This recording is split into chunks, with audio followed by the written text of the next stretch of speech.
Warahmatullahi wabarakatuh.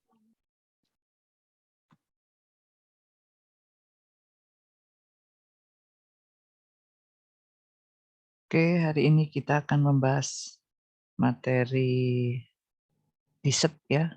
Sudah sampai ke urutan yang dessert and beverage. Cuman kalau saya kuliah awal itu kok 100 aja kok nggak pernah dimulai dari angka 100 ya partisipan. Ya. Padahal Anda angkatan ini kan 150 ya Mbak ya, angkatan ini. Tapi di awal perkuliahan pasti belum pernah jumlah partisipannya melebihi dari 100, mesti kurang dari 100. Apa kendalanya apa? Kendalanya apa kok susah masuk?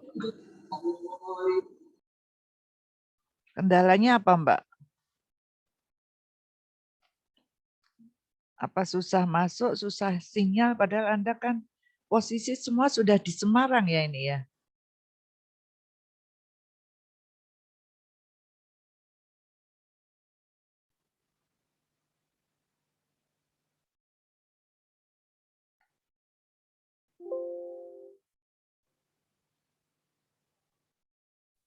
Kalau 100 belum ada kan berarti masih 50 yang belum gabung ini.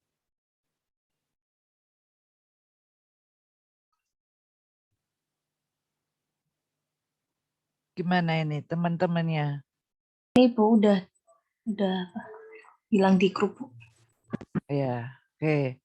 Ya, jadi diupayakan jadi lagi diskusi di dosen, lagi banyak membahas partisipan di waktu perkuliahan, banyak mahasiswa yang nggak bergabung gitu. Padahal kalau dilihat dari presensinya Bu Irma sih, kalau di awal-awal dulu mesti saya cek, tapi lama-lama agak susah berannya aja ya, karena ilmu yang Anda dapatkan bukan buat dosen, tetapi buat mahasiswa. Ya, biasanya mahasiswa kalau waktu kuliah memang senangnya seperti itu, tapi nanti kalau sudah lulus itu baru merasakan gitu. Bahkan dulu pernah ada mahasiswa sampai dia minta panduan resep kuliner karena kebetulan dia waktu itu diangkat merintis di rumah sakit yang baru gitu. Maka dia harus menyusun menu, dia nggak punya inventaris resep. Kalau toh mencari di majalah atau di YouTube itu belum tentu hasilnya maksimum gitu ya. Jadi tolong ditingkatkan partisipannya di mata kuliah apapun ya. Karena ilmu ini buat saudara bukan buat dosen, satu. Yang kedua, Anda itu bayarnya kan sudah mahal ya. Kalau bayarnya mahal, Anda nggak dapat ilmu apa-apa kan sayang gitu ya.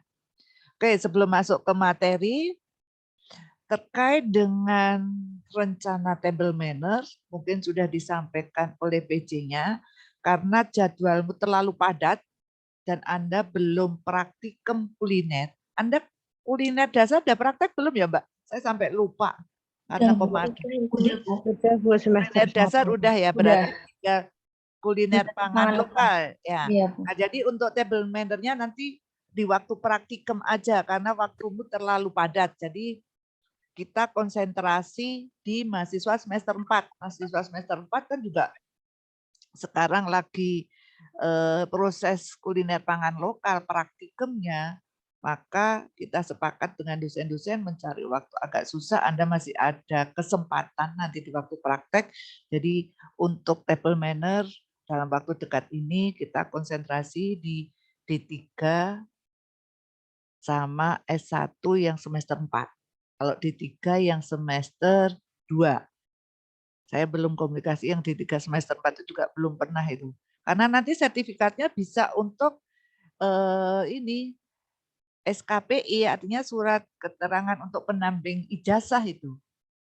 Anda kalau wisuda kan ada itu sertifikat yang wajib, salah satunya ada Baitul Arqam, kemudian ada DAP, kemudian ada ospek gitu ya, atau pengenalan program studi itu ada. Kemudian yang penunjangnya Anda harus punya sertifikat di kegiatan eskul selama saudara kuliah di Unimus. Anda sudah memahami itu belum? Waktu PPS sudah diinformasikan belum? Bahwa Anda wajib punya sertifikat atau pendamping ijazah ya. Oke, hari ini saya screen dulu materinya. Ya, hidangan dessert and beverage ini merupakan urutan hidangan kontinental yang terakhir. Close-nya, penutupnya. Sudah muncul PPT-nya Bu Erma? Sudah Ibu. Sudah, Ibu. Alhamdulillah. Ya, jadi Anda tahu bahwa hidangan kontinental itu mempunyai urutan di waktu makan. Jadi tidak bisa kita makan seenaknya. Dalam arti tidak suka appetizer, Anda langsung minta sup, tidak bisa. Semuanya harus mengikuti aturan sesuai dengan gilirannya. Kalau toh Anda tidak suka, ya Anda menunggu waktunya giliran belum sampai main course, ya Anda nunggu diam aja. Biasanya nanti di situ ada B&B. Jadi ada roti dan butter. Ya Anda makan itu aja. Tuh, nanti waktu table manner itu akan dipraktekkan. Kemarin saya sudah koordinasi dengan Patra Jasa karena kondisi semua bahan mahal, makanya per pack atau per porsinya 150.000. Kalau 2 tahun yang lalu sebelum COVID itu masih 125, ternyata saya lihat di arsipnya. Sekarang naik ya. Jadi nanti Anda akan merasakan atau praktek, Anda akan mendapatkan hidangan mulai appetizer, bagaimana makannya, ya nanti akan dipandu, kemudian setelah itu selesai, kemudian hidangan sup keluar. Biasanya Bu Irma milihnya yang sup krim supaya Anda tahu tingkat kekentalannya. Kemudian main course, kalau main course untuk harga 150 biasanya chicken. Kalau beef atau daging itu harganya relatif lebih tinggi. Jadi di sini prinsipnya bukan makan untuk foya-foya, tetapi belajar bagaimana tata cara makan secara internasional. Dan yang terakhir baru dessert and beverage. Biasanya beverage itu kalau pengalaman yang kemarin di table manner Patra Jasa itu diberikan justru di awal. Jadi diawali itu tour, ya datang kemudian tour di hotel, kemudian masuk, kita dikasih minuman, kemudian kita toast bersama-sama yang dipimpin biasanya oleh master toast-nya. Master toast-nya siapa ya? Mahasiswa. Nanti salah satu ditunjuk, kita bareng-bareng toast, biasanya ditunjukkan gelasnya, kemudian kita minum bersama-sama, dan baru kita memulai praktek tata cara makan secara internasional atau etika makan secara internasional. Nah, urutan yang terakhir adalah dessert. Anda sudah paham betul dessert ini, karena dessert ini kan merupakan the last course. Jadi giliran yang terakhir, finalnya. Yang mana hidangan dessert ini selalu identik dengan hidangan yang manis. Kalorinya pasti tinggi. Nanti kalau Anda hitung pakai Nutri Survey, kalau kuliner dasar Anda kan menghitung kandungan gizi kan masih manual. Tapi kalau sudah kuliner pangan lokal atau sudah semester 2, semester berikutnya Anda sudah menggunakan program untuk menghitung kandungan gizi. Lebih mudah, lebih simpel, yang penting Anda sudah mendownload programnya. Anda tinggal masukkan bahannya, kemudian Anda masukkan beratnya, sudah muncul perhitungan nilai gizinya, sudah muncul persentase AKG, angka kecukupan gizinya. Jadi dimudahkan oleh mahasiswa. Ya, yang membuat program itu ya ahli gizi karena yang paham betul. Jadi itulah hidangan dessert yang selalu identik dengan makanan manis. Yang kadang-kadang boleh menghidangkan dimodifikasi dengan rasa asin atau gurih atau sedikit asam atau pedas boleh, tetapi jarang. Kecenderungan dessert itu manis. Ya karena itu closing-nya, terakhirnya, finalnya. Ya. Biasanya hidangan dessert atau penutup ini kan disajikan setelah main course, setelah makanan utama. Ya kalau di Indonesia itu mengistilahkan ya pencuci mulut. Pencuci mulut biasanya kalau di rumah sakit kecenderungan ya hanya buah dipotong. Karena snacknya sudah diberikan di hidangan selingan jam pagi jam 9 sama sore jam 10. Jam 3, sorry kok jam 10. Jam 3. Biasanya hidangan penutup atau pencuci mulut kalau di rumah sakit kecenderungan ya hanya buah. Buah itu bisa dihidangkan tidak hanya buah saja, bisa dimodifikasi, ditambah saus. Bisa dimodifikasi, ditambah puding. Bisa dimodifikasi, ditambah dengan kue.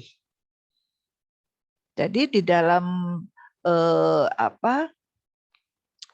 kegiatan atau menghidangkan hidangan kontinental itu ya endingnya di dessert, endingnya di penutup. Besok kalau Anda sudah praktek kuliner pangan lokal, sudah masuk ke hidangan kontinental dari appetizer, sup, main course, dessert, ya Anda ujiannya juga berkelompok, Anda berkompetisi antara kelompok satu dengan kelompok yang lain, menyajikan hidangan yang lengkap mulai dari appetizer, sup, main course, dan dessert. Fungsi daripada dessert di sini adalah melezatkan rasa. Hidangan yang disajikan semuanya pasti lezat, pasti enak. Kecuali orang itu memang alergi. Ya. Alergi atau ada sebagian mahasiswa setelah pulang dari acara table manner itu merasa belum kenyang karena belum makan nasi. Dan kalau dihitung hidangan di acara table manner itu kandungan kalorinya pasti tinggi. Dagingnya atau main course-nya aja jumlahnya relatif banyak ya, mulai dari appetizer, sup, main course, dessert. Jadi di sini fungsinya melezatkan rasa, menambah nilai gizi. Walaupun di hidangan appetizer, sup, main course itu nilai gizinya sudah bagus. Ya, yang penting di dalam penyusunan table manner itu kalau appetizer-nya Anda tambah dengan seafood, diupayakan supnya ya jangan seafood. Main course-nya jangan seafood. Kalau main course-nya biasanya dilihat dulu main course-nya apa? Main course-nya ayam. Berarti diupayakan sup sama appetizer-nya jangan ditambah dengan ayam. Bisa ditambah dengan daging, walaupun hanya seiris sepotong kecil daging. Atau ditambah dengan telur. Kemudian memberi variasi hidangan dan memperpanjang waktu. Kenapa salah satu fungsi hidangan dessert adalah memperpanjang waktu? Karena di dalam hidangan kontinental yang urutannya banyak dari appetizer sampai dessert itu di waktu appetizer keluar, sup keluar, main course keluar, kita tidak boleh banyak bicara. Kita tidak boleh banyak bicara. Kenapa demikian? Kalau kita banyak bicara, pertama, peluang kesedak lebih besar. Kadang-kadang kita lupa, belum ditelan, di mulut masih banyak makanan, kita cerita. Ya, peluang kesedaknya banyak. Nanti kalau banyak bicara, nggak makan-makan, artinya lama, nggak habis-habis. Padahal di dalam table setup dalam satu meja itu kalau berlima atau berenam, ada satu atau salah satu yang atau belum selesai makan, itu nggak akan keluar hidangan berikutnya, giliran berikutnya, misalnya appetizer. Yang 5 sudah habis, yang 1 belum. Yang nggak akan keluar hidangan supnya. Tandanya gimana Bu kalau itu belum selesai? Ditandai dari alat makannya. Ya, itu. Jadi harapannya kalau mau menegosiasi, mau banyak bercerita itu di waktu hidangan dessert. Dessert keluar, Anda cerita boleh banyak karena sudah nggak ada hidangan lagi yang keluar. Anda belum selesai ditinggal sama temannya sudah boleh. Ya, karena Anda sudah nggak ada hidangan lagi yang keluar. Makanya hidangan dessert ini waktunya lebih panjang, lebih lama. Itulah fungsi dessert. Ya kalau appetizer kan salah satunya membangkitkan selera makan. Karena hidangan pembuka awal supaya dia bisa selera makannya naik, bisa sampai makan dessert. Kalau udah sampai dessert ya sudah rasanya manis. Coba Anda makan di awal, apakah sarapan, apa makan siang atau makan apa, Anda langsung makan kue yang manis. Anda yakin mesti sudah terasa kenyang ya karena kalorinya tinggi, nafsu makannya tidak akan bertambah. Tapi kalau Anda diawali dengan hidangan yang rasa sedikit asam, pasti rasa keinginan untuk nambah, apalagi hidangan appetizer-nya dilengkapi dengan mayones, pasti akan ingin tambah terus gitu ya. Itulah fungsi daripada dessert. Dan bahan-bahan untuk dessert banyak sekali yang bisa dipakai. Dari bahan pokok, aneka tepung. Semua tepung bisa Anda pakai. Tinggal bagaimana Anda punya kreativitas untuk membuat suatu produk hidangan dessert. Ya. Tepung mulai dari tepung beras sampai ada tepung terigu, tepung maizena, tepung tapioka, atau mungkin Anda mau pakai mocha, atau mungkin Anda mau membuat tepung dari labu kuning, Anda membuat tepung dari kentang, boleh. Dan sereal, havermut, agar-agar, roti, biskuit, gelantin, buah-buahan, dan bahan pangan lokal yang ada di sekitar kita. Berarti boleh Bu dari singkong, boleh. Boleh Bu dari umbi-umbian. Dari umbi-umbian boleh. Ya, harapannya konteks daripada mata kuliah kuliner pangan lokal ini kalau Anda mau menciptakan produk, Bu Irma akan lebih suka kalau Anda memanfaatkan bahan pangan lokal. Ya, Anda sudah diawali di kuliner dasar dari bahan-bahan lokal, ada yang dari singkong, ada yang dari ubi, ada yang dari kentang, ada yang dari jagung. Bisa Anda buat modifikasi yang lebih cantik, lebih menarik, ya dihidangkan untuk hidangan dessert di waktu nanti Anda praktikum kuliner pangan lokal. Udah di dalam proses pembuatan hidangan dessert pasti membutuhkan bahan cairnya. Bisa pakai air biasa, bisa susu, bisa sari buah, bisa yogurt, bisa santan. Ya, bisa santan, ya, bisa kaldu, macamnya banyak.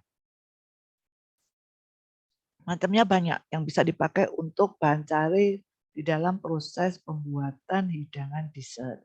Dan bahan perasa, mau manis buat karamel. Anda tahu karamel itu apa? Karamel itu apa? Gula yang dipanaskan. Gula yang dipanaskan. Gula yang dipanaskan. Ya, gula yang digosongkan tetapi tidak memberi rasa pahit. Tidak sampai menjadi gelali. Gelali itu dia akan mengeras. Jadi buat karamel itu simple. Apakah dari gula merah, apakah dari gula pasir. Kecenderungan orang lebih suka dari gula pasir. Ya udah gula pasir Anda panaskan ya. Nanti dia akan mencair otomatis kalau apinya jangan terlalu besar. Kalau terlalu besar biasanya cepat hangus atau cepat coklat, rasanya nanti akan menjadi pahit. Anda pakai api kecil ya, kalau sudah mencair Anda kasih sedikit air sesuai dengan kebutuhan. Ya, sesuai dengan kebutuhan. Kalau toh di situ tidak ada tambahan air, ya Anda harus harus merebus setelah mendidih, tidak boleh terlalu lama. Takutnya nanti menjadi pahit, menjadi keras, menjadi gelali. Ya, itulah karamel. Mau dibuat saus karamel berarti ditambah susu. Mau dibuat saus Karamel yang pekat berarti susunya ditambah sedikit. Dan bahan perasa yang lain bisa gula, bisa coklat, bisa jam, bisa selai, bisa keju. Karena dessert ini tidak harus manis, ya biasanya keju itu hanya nambah rasa.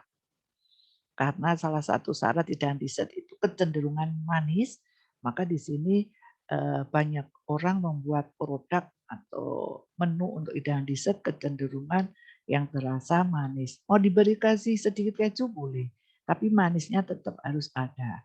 Dan bahan isian bisa kismis, bisa kacang, bisa kenari, bisa potongan buah, bisa sukade. Anda tahu sukade itu dibuat dari apa? Anda yang tahu sukade biasanya itu buat isi atau campuran dalam membuat cake yang potongannya kecil-kecil. Ada yang merah, ada yang hijau, ada yang kuning. Jadi sukade itu dibuat dari pepaya yang belum matang, kemudian difermentasi, dikasih pewarna, dan dijemur kayak manisan gitu, bisa dipakai untuk bahan isian. Kalau kismis dibuat dari apa? Kalau kismis dibuat dari apa? Anggur, Bu. Anggur, ya. Ada kismis, ada kenari, ada potongan buah, ada sukade, isiannya jam juga boleh, bisa main sebagai perasa juga sebagai isi. Ada marmalade. Ada tahu marmalade?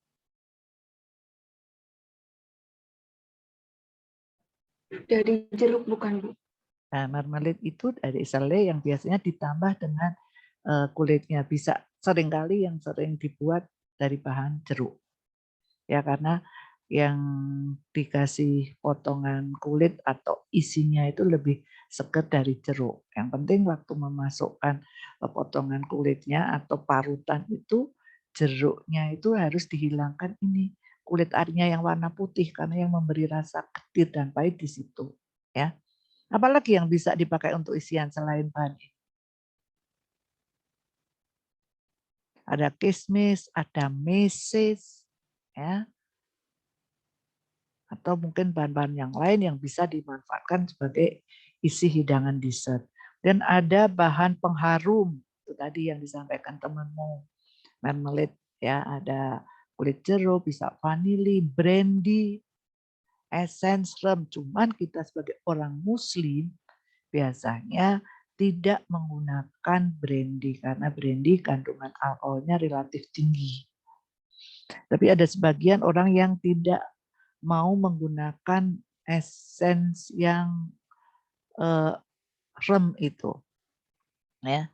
Karena itu juga ada yang kandungan alkoholnya. Sebetulnya kalau yang dimasukkan dalam kue, ya, essence rem itu dia itu sudah dicairkan dengan konsentrasi air yang relatif banyak.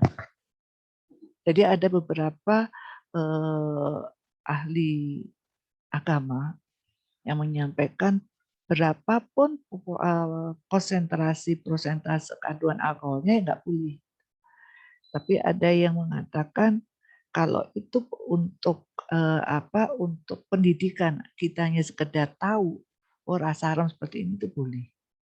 Ya, tapi ada juga produk rem yang dibuat dari fermentasi.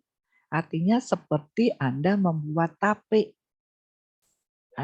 Ada dosennya, ada ahli agama yang memperbolehkan menggunakan essence rem karena ada sebagian yang proses penggunaannya atau proses pembuatannya menggunakan fermentasi seperti Anda membuat tape. Tape itu kan juga hasil proses fermentasi. Kalau dilihat kadar alkoholnya sudah ada itu. Sudah ada, makanya masih banyak orang yang kontra plus minus, ada yang nggak boleh makan tape, ada yang boleh. Tapi tape kan merupakan makanan lokal, pangan kita. Dan sampai sekarang sama MUI masih diperbolehkan. Artinya dengan hasil proses fermentasi itu masih diperbolehkan, diperkenankan untuk kita konsumsi. Dan bahan perapuh, biasanya bahan perapuh itu kita memberikan telur. Dan bahan penghias, kalau penghias fleksibel ya. Bisa kasih cherry, bisa gula, whipped cream, terus apa lagi? Apa itu? Coklat boleh, coklat cooking boleh. Namanya menghias itu ya apapun boleh dipakai. Yang penting antara produk yang dikasih hiasan itu seimbang, ya. Seimbang artinya seimbang bisa mendukung mendukung apa itu rasa daripada hidangan dessert. Dan penyajian dessert ada yang hot, ada cold, ada yang frozen. Contohnya apa kalau hot dessert? Contohnya apa?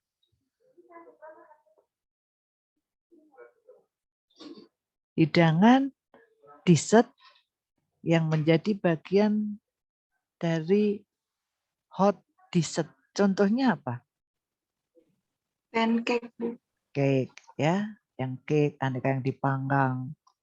Ya, yang pas. Kalau yang cold dessert apa? Contohnya.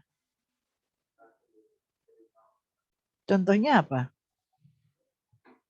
Es krim. Es krim. Es krim ikutnya yang cold apa yang frozen? Frozen. Frozen. Kalau yang cold apa? Yang cold hidangan apa? Hidangan dessert. Apa? Minuman healthy. Apalagi? Kalau puding, Bu. Puding. Puding. Ya. Puding itu ada puding dingin, ada puding panas. Jadi puding itu bisa dikategorikan cold. Namanya puding dingin itu jadi dia prosesnya semuanya direbus, dicita, disajikan. Tapi kalau Anda membuat puding yang masuk dalam kategori hot dessert, yang hot dessert itu endingnya Anda membuat adonan, di mixer boleh, direbus boleh, kemudian dikukus atau di oven. Jadi masuk dalam kategori hot dessert. Jadi puding itu ada puding dingin, ada puding panas. Ya, kemudian kalau frozen ya es krim. Ikutnya dalam kategori frozen. Ya, es krim itu modifikasinya banyak. Macamnya es krim banyak. Ya, tidak hanya sekedar susu, telur kemudian dikocok menjadi es krim. Di situ bisa dibentuk, disajikan sedemikian rupa ya yang tampilannya lebih menarik. Nanti ada jenis-jenis es krim. Misalnya dibentuk sundae itu gelasnya kayak gelas sundae, ada yang cup, ya macamnya banyak. Kemudian klasifikasi dan dessert ada yang dibuat dari buah-buahan yang paling sederhana, ya. Tapi besok kalau ujian Anda menyusun hidangan tampil menu, dessertnya jangan buah potong. Itu nilai kreativitasnya tidak ada. Tetapi dari segi teori boleh. Anda menghidangkan buah-buahan yang dipotong boleh. Tapi apa ya seperti itu kreativitasnya. Kalau seperti itu kan berarti hidangan pencuci mulutnya orang-orang Indonesia hanya buah saja, ya.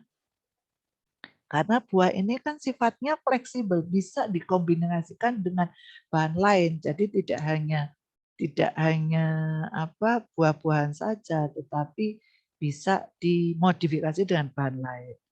Apabila ingin disajikan secara segar, hidangan dessert bisa berupa potongan buah, yang penting disusun sedemikian rupa yang menarik. Jadi aneka potongannya itu dibuat yang menarik. Biasanya kalau di hotel namanya fruit model. Jadi aneka potongan buah-buahan, tapi cantik tampilannya. Walaupun hanya irisan biasa, tetapi dia penyajiannya sangat menarik. Atau bisa buah diolah dalam bentuk jus boleh, koktail bisa, punch bisa, salad buah bisa. Artinya itu kan buah-buahan yang bisa dimodifikasi dalam bentuk olahan menghasilkan suatu hidangan yang lebih lezat, lebih menarik. Kemudian puding, ya. Ini puding agar-agar merupakan jenis puding yang dalam pembuatannya memerlukan proses pembekuan. Nah, ini makanya puding agar-agar atau puding dingin. Ya. nanti menghidangkannya bisa ditambah fla atau ditambah sirup atau hanya puding saja atau mau ditambah buah-buahan atau ditambah yang lain. Jadi variasi puding agar-agar ini bisa didapatkan dengan menambahkan bahan-bahan seperti susu, karamel, fla, pewarna dan macamnya. Karena kalau Anda membuat puding tanpa bahan cair yang susu atau tanpa ada tambahan bahan yang lain, biasanya kandungan gizi di agar-agar itu apa yang ada coba? Apa? Coba. Agar-agar itu kandungan gizinya ada nggak sih? Serat, Bu. Hanya serat. Ya, hanya serat, yang lainnya nggak ada. Makanya di dalam proses pembuat puding, Anda sebagai ahli nutrisionis mau menghidangkan puding sebagai hidangan dessert, hidangan penutup, jangan hanya agar-agar Anda rebus pakai air biasa nggak dapat apa-apa. Menghidangkan yang kandungan gizinya istilahnya apa ya, rendah. Makanya dalam proses pembuatan puding airnya bisa diganti susu. Bu nggak suka susu bisa ganti santan. Bu saya alergi dengan susu yang dari hewani, Anda bisa pakai susu kedelai. Ya, jadi macamnya banyak. Nanti bisa dimodifikasi, kasih karamel, kasih fla, supaya warnanya lebih bagus, dikasih pewarna, walaupun agar-agar ada yang warna merah, ada yang warna kuning, ada yang warna hijau, yang macamnya banyak, ada aromanya, dan ada buah-buahan. Kemudian boiled puding, yang tadi Bu Irma sampaikan, ini termasuk puding panas. Ya, jadi proses pembuatannya banyak menggunakan bahan yang kandungan padinya relatif tinggi. Bisa dari jagung, bisa dari kentang, bisa dari roti tawar. Ya. Kemudian Anda proses, Anda buat, ya, kemudian Anda cetak, kemudian Anda kukus atau Anda oven itu bisa. Ya, komposisi bahan yang digunakan dalam pembuatan boiled puding macam-macam, hampir sama dengan puding yang dibuat dari agar-agar. Kemudian ada baked puding, prinsipnya hampir sama sih sama boiled puding. Yang satu itu direbus, ada yang dibakar, ada yang di steam atau dikukus. Ya, atau dikukus. Jadi teknik pembuatan puding ini biasanya dia menggunakan istilah open Mary, yang mana sangat berpengaruh terhadap tekstur dan kelembutan daripada puding. Apabila kita hanya memanggang saja tanpa menerapkan teknik open Mary, maka hasil produk atau hasil adonannya itu akan berkerak atau akan kering. Seperti Anda mengoven cake, biasa kan bawahnya kadang-kadang coklat. Nah, bagaimana proses open Mary itu seperti ini. Biasanya open Mary ini kalau di kuliner internasional atau kuliner kontinental itu biasanya untuk menghangatkan makanan, untuk mencairkan bulyon atau brown stock, stok daripada kaldu, untuk menghangatkan aneka saus, ya, karena di sini menghindari panas langsung dari api, karena di alas dia menggunakan media, bisa media air, kemudian langsung direbus atau dia dikasih media air langsung di oven. Tujuannya agar hasil masakan pada saat matang tidak banyak kehilangan kandungan airnya, jadi tingkat kelembapannya itu terjaga. Tapi kalau Anda mau mencairkan coklat cooking itu dengan cara open Mary itu kan langsung di bawah air, ya, air yang mendidih, jadi seperti ngetim. Open Mary itu sebenarnya ngetim. Ngetim bisa menggunakan media air langsung, bisa menggunakan media air lalu dimasukkan dalam oven. Ya, tekniknya macam-macam. Tekniknya macam-macam. Coba ini perhatikan. Ini cake, kemudian dikasih alas loyang, kemudian dia dikasih air di bawahnya. Jadi di sini harapannya hasil produk daripada cake atau puding panas ini bawahnya itu tingkat kelembapannya masih kelihatan, tidak kering, jadi masih bagus warnanya. Cuman ada beberapa sebetulnya resep Bu Irma, cuman kelihatannya nggak kita praktekkan karena kondisi pandemi kan pemadatan ya, jadi tidak semuanya dipraktekkan. Jadi sistem Open Mind itu seperti itu. Nanti Anda bisa terapkan di waktu Anda memasak di mata kuliah gizi dalam daur kehidupan atau di mata kuliah di menyusun diet ya atau penyakit degeneratif ya. Open Mind. Kemudian steam poding. Jadi poding itu ada yang direbus, ada yang dipanggang, pack poding, ada yang di steam, ya packing poding melalui proses open mari atau yang direbus pakai agar-agar, ya. Ini steam ya dengan teknik dikukus. Ya biasanya termasuk dalam hidangan poding yang panas. Biasanya steam poding, kemudian pack poding, itu biasanya dihidangkan di negara-negara Eropa di waktu musim dingin. Jadi kalau waktunya musim dingin dia akan menghidangkan hidangan dessert yang bukan poding dingin, ya bukan yang cold tetapi hot dessert. Karena relatif lebih banyak pilihannya dalam menghidangkan hidangan dessert untuk penyajian yang hot. Kemudian cake termasuk hot dessert, ya salah satu jenis makanan yang disajikan sebagai dessert, namun harus diperhatikan porsi dan penyajiannya. Jadi bukan satu loyang besar, jadi Anda potong, ya Anda potong sesuai dengan porsinya.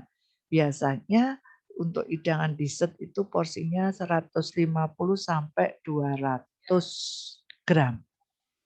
Kalau untuk appetizer kan relatif lebih kecil atau lebih sedikit, hanya 50 gram. Tapi kalau untuk dessert, karena ini closingnya, finalnya di dalam susunan hidangan kontinental, maka porsi hidangan dessert itu biasanya lebih besar. Ya, biasanya cake ini Anda hanya potong, Anda sajikan seperti biasa boleh. Tetapi bisa Anda modifikasi ditambah dengan flan, dikasih sirup, dikasih saus, atau mungkin Anda modifikasi dicampur dengan es krim, dicampur dengan buah-buahan. Di samping sebagai pelengkap rasa menjadi lebih lezat, ya kelengkapan ini bisa dianggap sebagai garnisnya. Pasti tampilannya akan lebih menarik. Contoh, Anda menghidangkan cake yang dipotong biasa, taruh di piring. Anda sajikan begitu aja. Yang satu ada hidangan yang diberi sedikit flan dengan penyajian yang lebih menarik, ya. Disiramkan. Itu orang akan lebih tertarik gitu. Karena orang pertama kali makan sebelum kita konsumsi, sebelum kita mencicipi suatu hidangan. Yang tertarik itu mata dulu, bukan lidah kita. Ya, yang tertarik itu mata dulu karena melihat penyajian yang menarik, orang akan tergugah selera makannya, baru mulut ini mau tidak mau terangsang untuk mencoba mencicipi. Tapi yang pertama kan mata dulu yang main. Apapun yang kita lakukan berarti kan mata dulu yang main. Kita menjadi suka, menjadi enggak suka, mata dulu yang main. Setelah itu baru kita ada peluang untuk nyicipi. Karena tampilannya menarik, mata enggak tertarik, ya sudah, Anda pasti enggak akan mencoba mencicipi. Ya. Dan bahan pelengkap tersebut bisa ditambahkan saat penyajiannya. Namun harus disesuaikan dengan cita, rasa, dan tekstur supaya berpadu antara cake dengan pelengkap yang lainnya.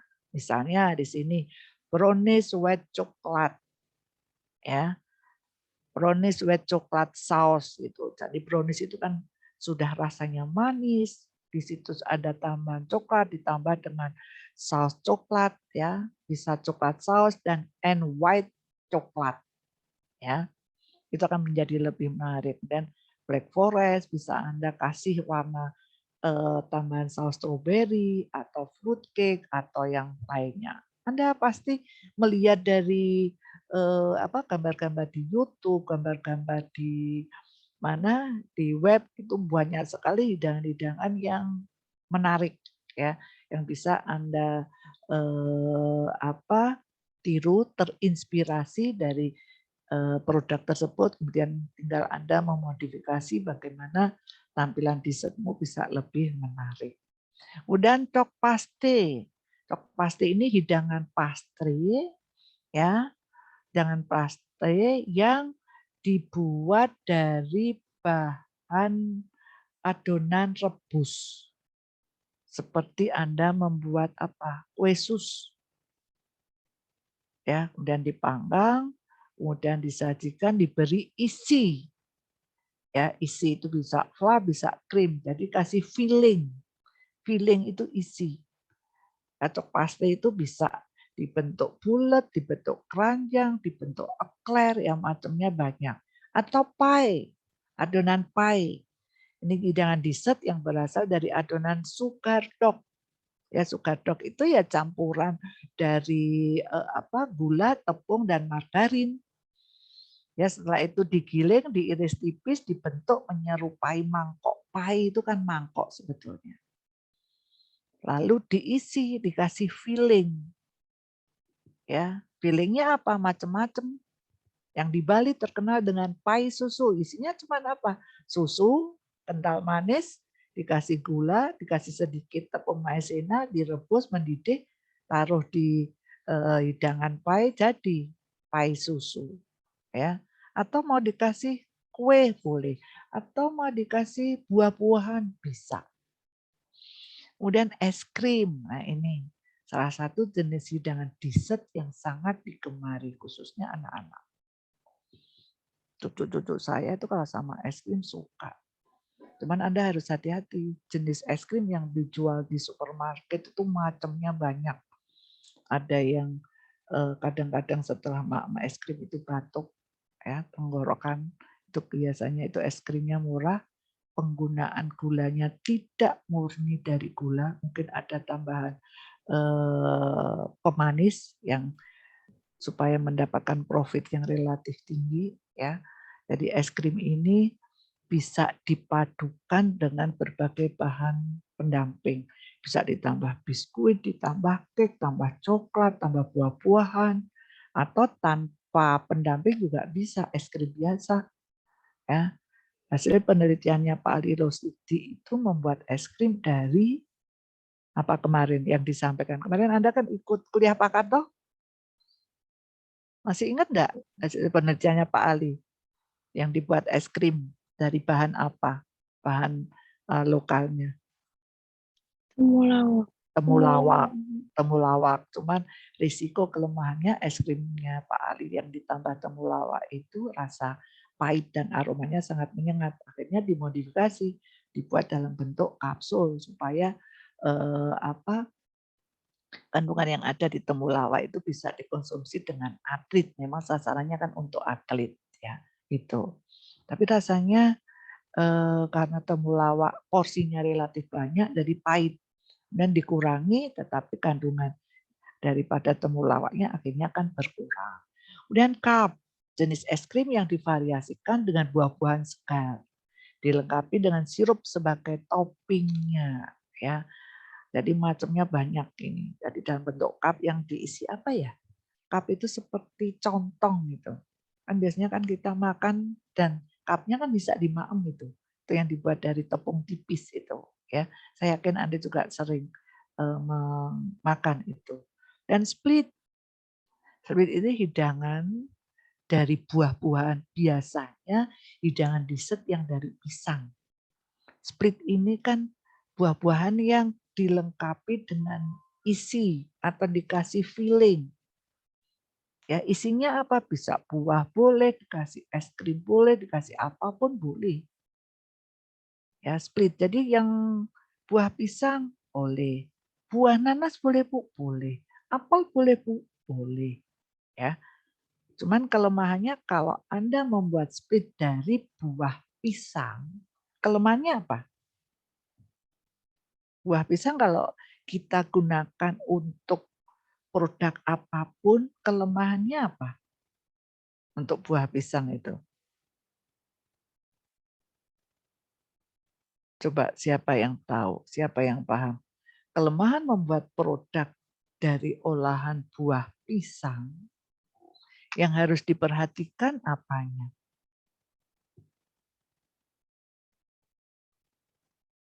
Ayo, siapa yang bisa membantu? Buah pisang itu apabila kita biarkan ya teroksidasi dengan teroksidasi dengan udara. Apa yang terjadi? Brownie, Ibu. Browning, ya. Karena ada enzim apa di dalam buah pisang itu yang mempercepat perubahan warna di dalam buah pisang.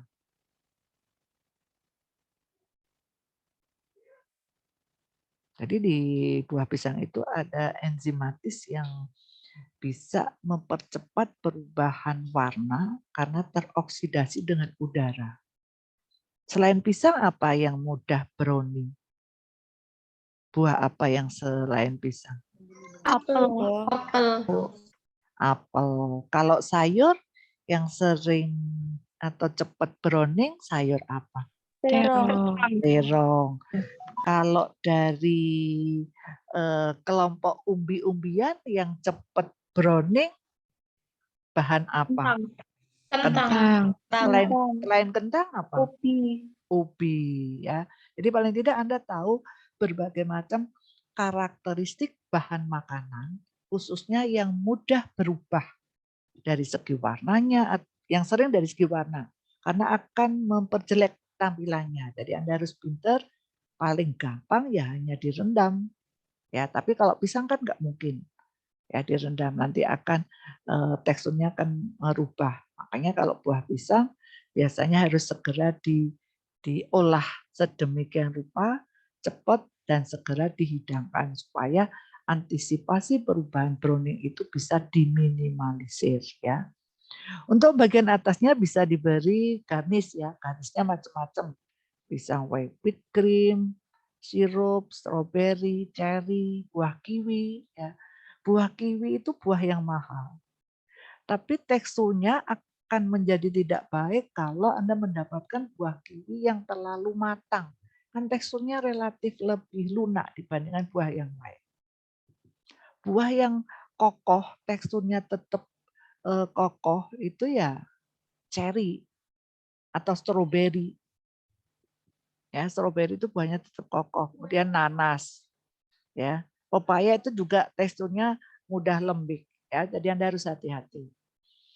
Ya, jadi untuk garisnya bisa dimodifikasi, diberi bahan-bahan yang lain. Dan pancake atau crepe, ya. Paling mudah ini. Hidangan yang dibuat dari tepung terigu, tambah telur, kemudian dibuat dadar ibis, ya. Kemudian dikasih isian berbagai macam. Kalau pancake biasanya lebih tebal dibandingkan crepes, ya. Ya, anak-anak kecil itu kan suka itu hidangan crepes yang hanya dikasih coklat atau dikasih pisang. Soalnya crepes ini kan hidangan khas dari Perancis kalau nggak salah. Ya, tetapi di Indonesia banyak yang jualan itu yang di kaki lima pakai sepeda, diputar-putar yang kecil itu kan sebenarnya sama. Cuman kalau di Perancis dia lebih lebih menggunakan alat-alat yang lebih canggih, lebih modern. Kalau tempat kita kan enggak, hanya pakai alat yang kecil, kemudian pakai apinya dipakai manual gitu, ya. Itu yang anak-anak saya suka. Saya pun juga suka krip, cuman kalau tidak segera dimakan kadang-kadang teksturnya sudah berkurang, ya. Yang penting kering.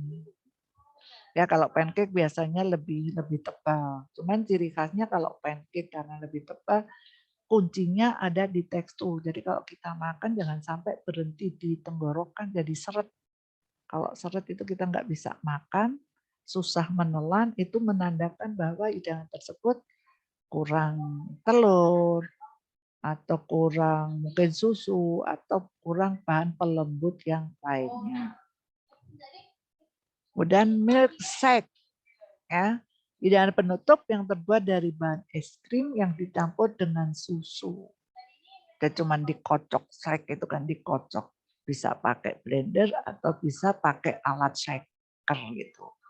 Variasinya macam-macam, bisa ditambah coklat, bisa ditambah jus, bisa ditambah strawberry atau yang lainnya ya. Jadi harapannya milkshake ini biasanya untuk orang yang diet, jadi dia tidak dihidangkan sebagai dessert tapi untuk sarapan. Jadi susu dicampur dengan bahan yang lain kemudian disajikan sebagai sarapan. Dan aneka hidangan dessert ini contohnya hidangan penutup dingin ya, ini es krim. Padahal ini es krim biasa tetapi tampilannya menjadi menarik karena apa? Aksesorisnya, karena garnisnya.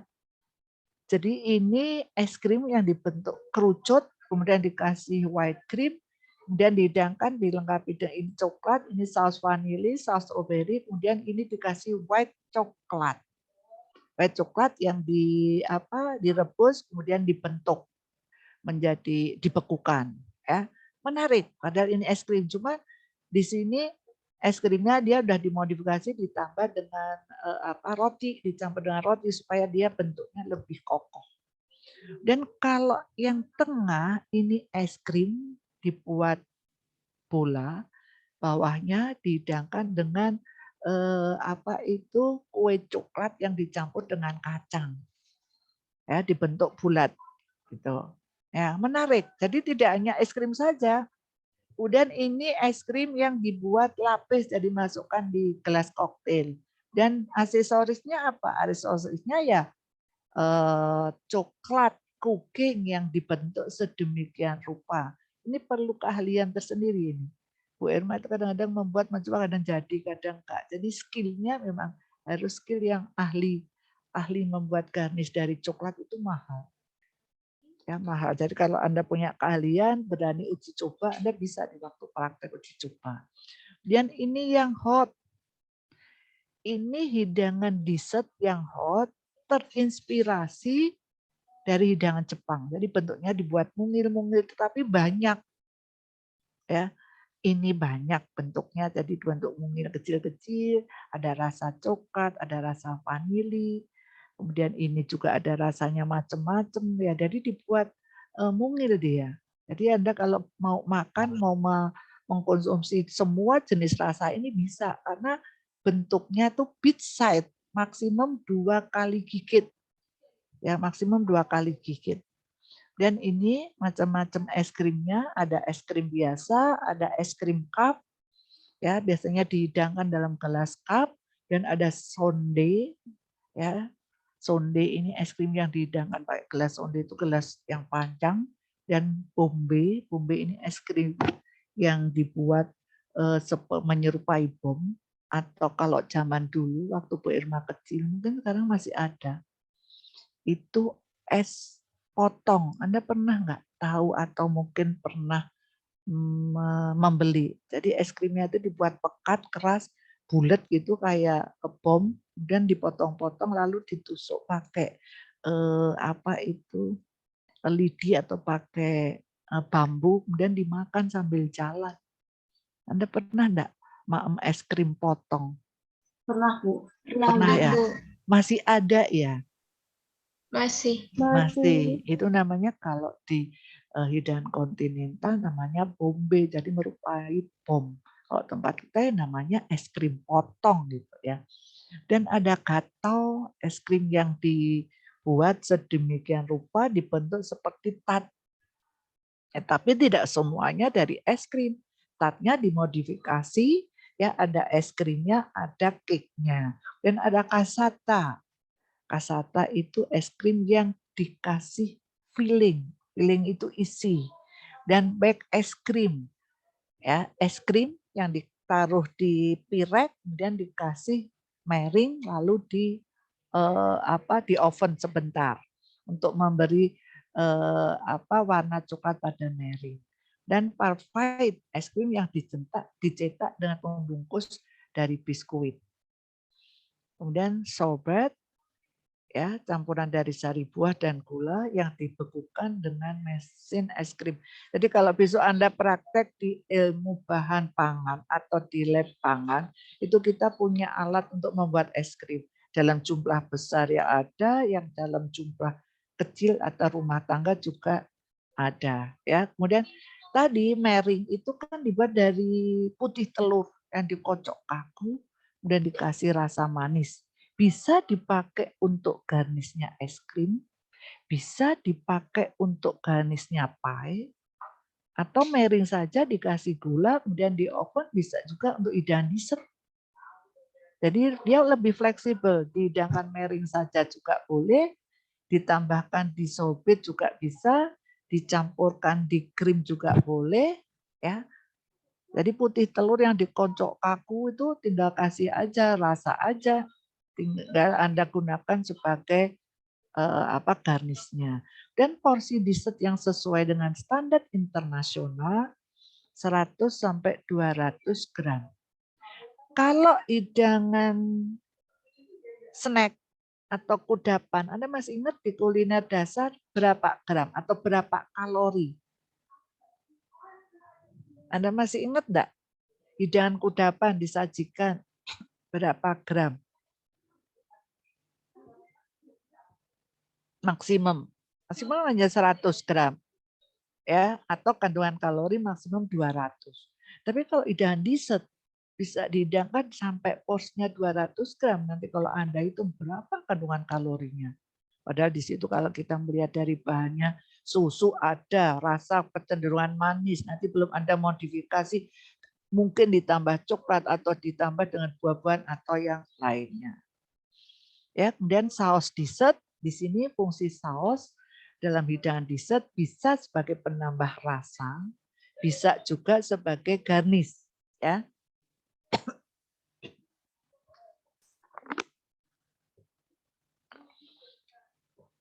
Jadi saus dessert ini digolongkan menjadi 3, ada custard saus. Custard saus ini yang dibuat dari susu, gula, dan kuning telur. Kemudian dikentalkan ya pakai sedikit tepung ya jadi saus atau custard saus.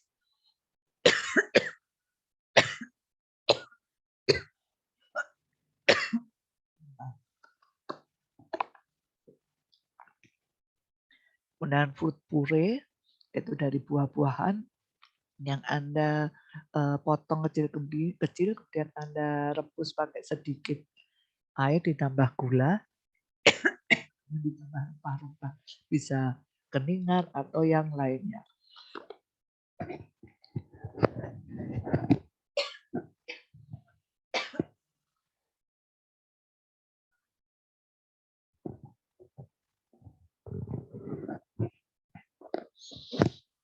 Dan yang ketiga adalah sirup, simple sirup. Simple sirup ini dibuat dari gula pasir yang direbus dengan sedikit air, ya, kemudian dikasih aroma, ya udah disiramkan aja, ditambahkan untuk hidangan dessert. Jadi ada 3 macam saus untuk kelengkapan hidangan dessert, ya. Ini contoh menu dessert versi makanan Indonesia maupun hidangan kontinental. Macamnya banyak, ada martabak manis, ada gemblong, bisa dipakai untuk hidangan dessert. Yang penting Anda membuat gemblong yang menarik, ya diberi rasa yang lebih enak, atau mungkin dibestol. Dibestol itu kasih gula.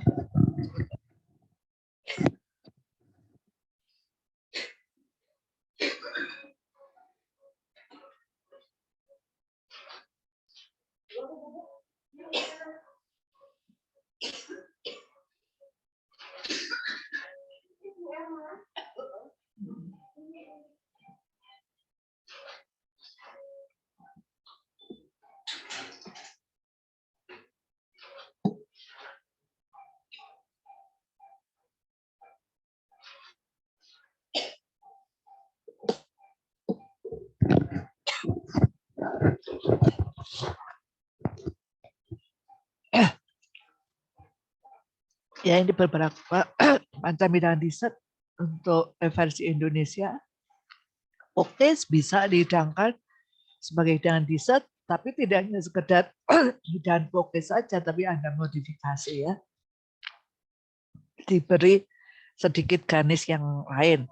Apakah simple sirup, apakah mustard sauce, atau yang lainnya. Dan ada kue lapis, lapis legit, kue cucur. Tahu kue cucur enggak, Mbak? Mas? Tahu nggak kue cucur? Tahu, Bu. Tahu. Tahu ya. Itu dibuat dari apa? Kue cucur itu. Beras sama Tepung gula beras merah. sama gula aja, itu simple. Ya. Makanya waktu digoreng dia menyerap minyak atau kandungan daya serap minyaknya dia lebih banyak. Karena kalau bahan dari tepung beras apabila digoreng, tepung beras atau tepung ketan kalau digoreng itu daya serap minyaknya dia biasanya lebih banyak. Klepon, kue talam, bikang Ambon, dan mungkin hidangan-hidangan dessert yang lain yang versi Indonesia atau mungkin dari daerah saudara bisa dikembangkan menjadi hidangan dessert. Yang penting menarik. Dan yang hidangan kontinental contohnya ada churros. Seringkali ini mahasiswa membuat churros. Ya. Tiramisu, dorayaki, cheesecake, baklava. Baklava itu cake yang apabila dimakan dalamnya ada apa? Coklatnya yang meleleh gitu ya. Kemudian ada spong, ada krim. Krim itu semacam krim brulee itu semacam fla, ya semacam fla yang diberi rasa coklat sama vanili, udah ditaruh di pirek atau di aluminium foil, udah dimakan gitu aja. Jadi dan dessert Black Forest ya macamnya banyak. Ya. Dari semua hidangan atau contoh-contoh hidangan produk dari Indonesia maupun kontinental, bagaimana Anda bisa menghidangkan yang lebih menarik dengan porsi yang tidak terlalu besar tapi juga tidak terlalu sedikit. Ya, itu. Dan penyajian dan garnish hidangan dessert coba Anda perhatikan. Ini simple. Ini hanya terbuat dari roti tawar yang dipanggang, lalu tampilannya dikasih white coklat sama dikasih aksesoris white coklat yang dikasih warna hijau. Ini kue yang dimodifikasi dengan es krim. Ini juga kue yang di dalamnya dikasih modifikasi es krim yang dalam bentuk pombe. Yang kemudian ditutup lalu dihidangkan. Dengan adanya gambar-gambar hidangan dessert yang sudah dimodifikasi dengan tampilan yang begitu menarik, Anda bisa terinspirasi nantinya kalau praktikum kuliner pangan lokal. Ya. Dan ini puding, walaupun puding simple, hidangan di cup, ya hidangan di cup yang dirasa coklat, rasa jeruk, ini rasa pandan, dan kasih mering. Ini salah satu contoh dengan diberi garnish mering. Ini puding biasa, kemudian disiram dengan coklat, ya, cooking coklat, kemudian dikasih aksesoris coklat yang dibekukan tipis gitu. Kemudian ini dilengkapi dengan saus vanili sama saus karamel. Kemudian ini salah satu hidangan dessert yang unik, hanya roti tawar dibentuk, ya, dijadikan keranjang, lalu di atasnya dikasih aneka potongan buah. Aneka potongan buah, kemudian disiram pakai saus. Dan ini dari adonan pastre, ini terinspirasi dari masakan Jepang, ya, tapi ini semuanya hidangan dessert. Ya, hidangan dessert, tapi dia terinspirasi dari hidangan Jepang, jadi tampilannya mungil-mungil, menarik. Ya, ini minuman, ya minuman. Kalau ini brandy yang atasnya dikasih merek. Ini modifikasi dari pie, ya pie. Kemudian ini juga modifikasi dari kue yang ditumpuk ya dalam bentuk tingkat. Jadi dia terinspirasi dari burger. Ya, dari yang burger itu kan ada yang ditumpuk atau terinspirasi dari sandwich. Ya, sandwich besok pertemuan besok kita bahas. Kemudian ini cake ya sama dicampur dengan es krim. Ya, dicampur dengan es krim. Jadi itu beberapa contoh hidangan dessert yang rasanya sih sebetulnya sederhana. Ya, hanya es krim atau cake biasa, tetapi tampilannya dia yang mewah.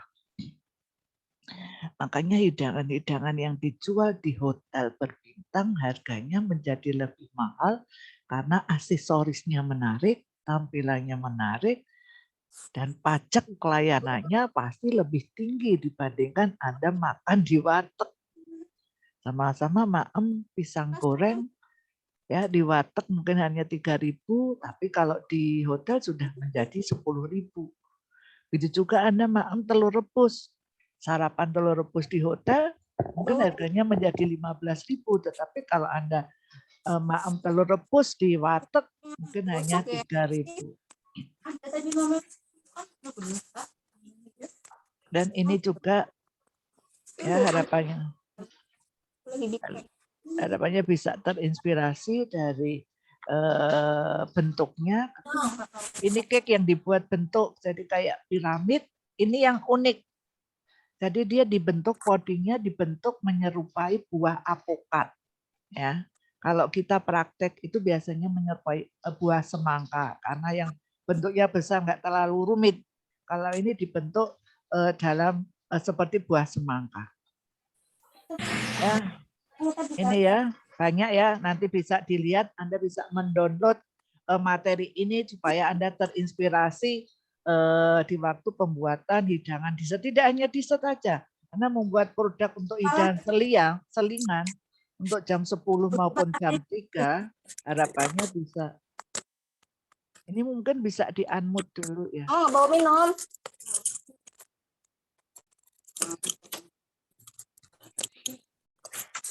Dan yang terakhir, hidangan beverage atau minuman. Ya. Beverage, pengelompokan minuman, ada mocktail, ada koktail. Yang mana mocktail itu minuman yang non-alkohol, kalau koktail itu minuman yang alkohol. Kadang-kadang kita salah kaprah. Kalau di lingkungan kita biasanya ada koktail itu identik dengan minuman yang dari buah-buahan ya. Tapi kalau di kuliner, koktail itu ya minuman yang kandungan alkoholnya tinggi, tapi kalau mocktail minuman yang non-alkohol. Jadi di sini beverage ini disajikan bisa sebelum makan supaya menimbulkan nafsu makan, atau aperitif namanya. Aperitif itu hidangan minuman yang disajikan sebelum makan, yang fungsinya untuk menimbulkan nafsu makan. Dan atau waktu sedang makan, atau pelengkap hidangan, atau sesudah makan, atau setiap waktu secara resmi. Dia bisa dihidangkan. Ya, minuman beverage, jadi dia lebih fleksibel, bisa dipakai untuk sebelum makan, waktu makan, sesudah makan, atau di setiap waktu secara resmi. Dan macamnya jenis minuman yang tidak beralkohol, ada mineral, ada jus, ada krus, ada food drink. Krus itu perpaduan dari mineral yang dicampur dengan jus. Kalau food drink itu berarti hidangan yang dicampur dengan sari buah. Dan ada minuman yang beralkohol, itu ada bir, jadi black beer, light beer, dark beer, dan ada wine. Ya, wine ini minuman yang selalu ada di hidangan main course. Jadi kalau Anda menghidangkan main course-nya dari daging merah, biasanya dilengkapi dengan red wine. Tapi kalau Anda main course-nya itu dari daging putih, apakah ikan atau ayam, maka minumannya dilengkapi dengan white wine. Tapi kalau Anda tidak mempunyai red wine maupun white wine, Anda bisa menghidangkan minuman dari rose wine. Jadi ini sekedar Anda tahu supaya nanti kalau Anda suatu ketika Anda bekerja, kemudian Anda ada seremonial yang mana di situ terkait dengan orang-orang Eropa.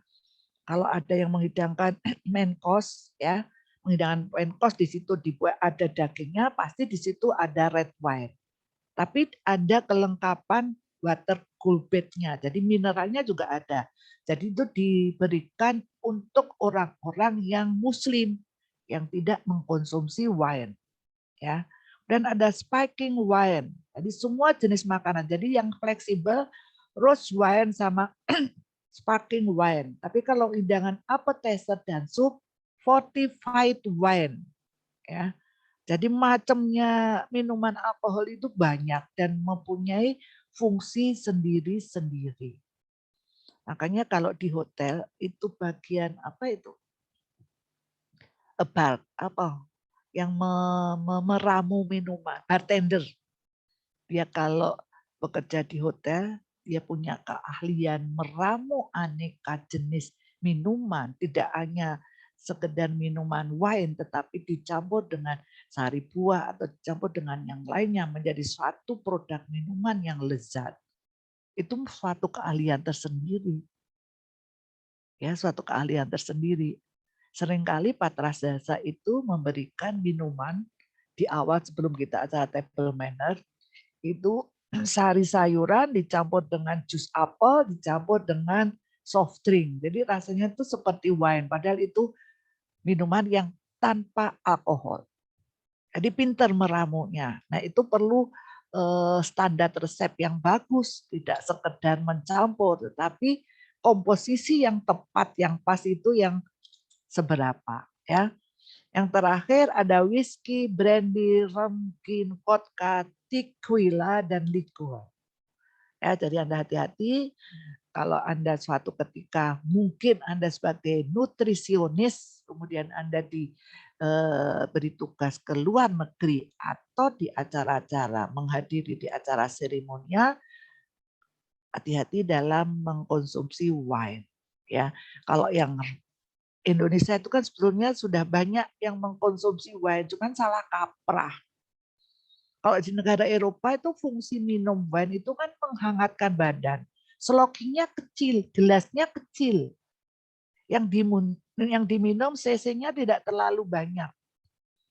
Tapi kalau di Indonesia kan tidak.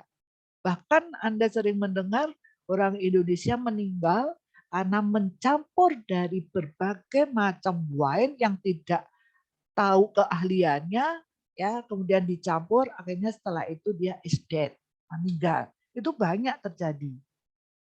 Kemudian di Indonesia banyak yang beredar minuman wine yang berbintang itu. Itu kandungan alkoholnya relatif tinggi. Kalau minum coba iklannya itu kan gelasnya besar. Gelas zombie yang gede gitu. Tapi kalau di Eropa kan tidak. Karena di sini fungsinya menghangatkan. Jadi salah kaprahnya di situ.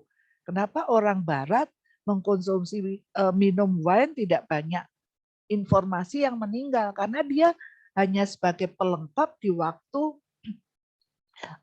mengkonsumsi main course atau di waktu mengkonsumsi appetizer. Kalau di tempat kita enggak. Makan, snack, kadang-kadang minumnya bir yang botolnya gede, diminum sendiri, satu bahkan bisa tambah. Ya, jadi porsi. Jadi makanya di dalam perhitungan nilai gizi atau menyusun menu, ya kalau Anda tahu porsinya berapa, ya kita tidak akan terjadi obesitas. Kita tidak akan ada status gizi yang kurang.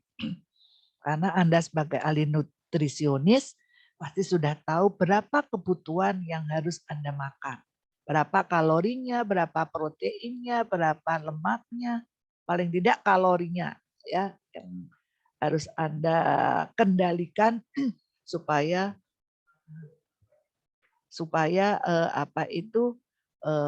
kondisi tubuh kita tidak melebar ya.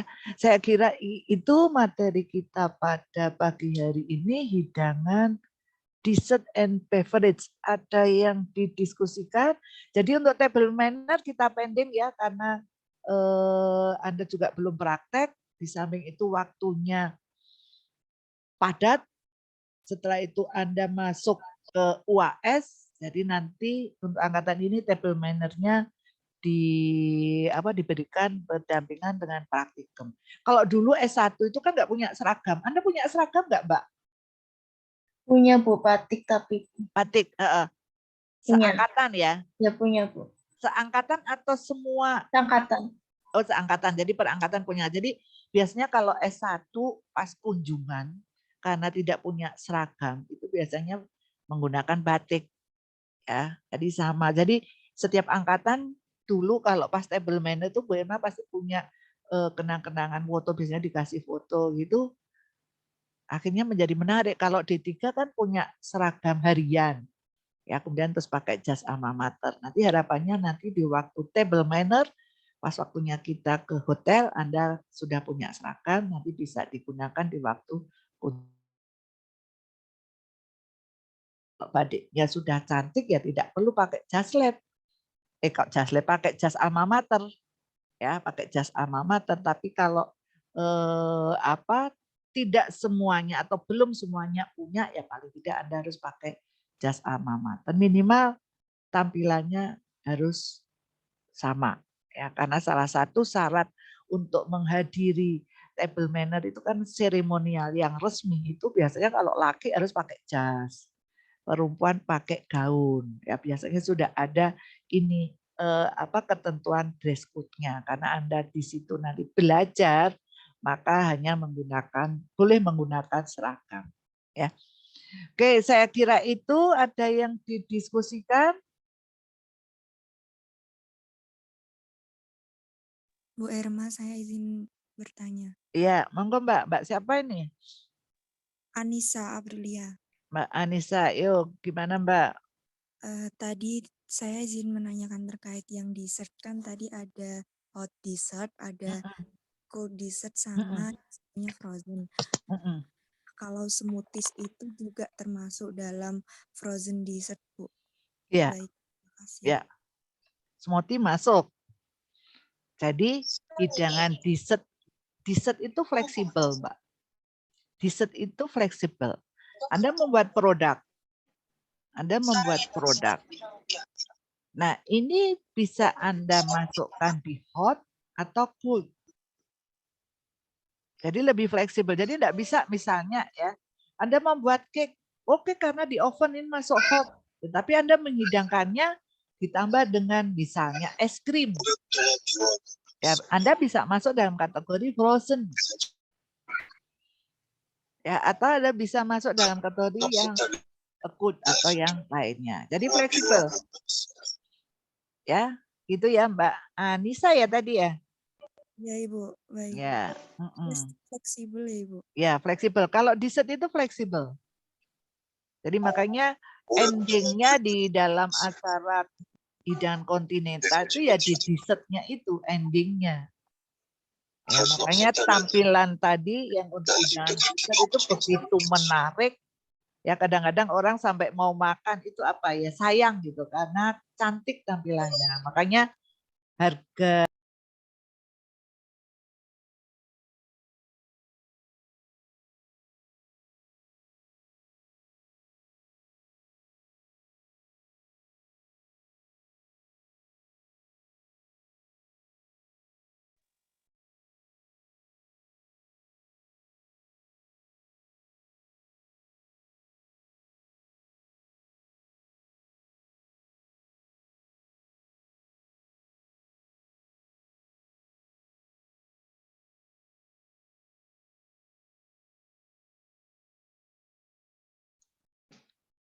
Permisi, Bu. Maaf Ibu, ini nggak ada suaranya ya?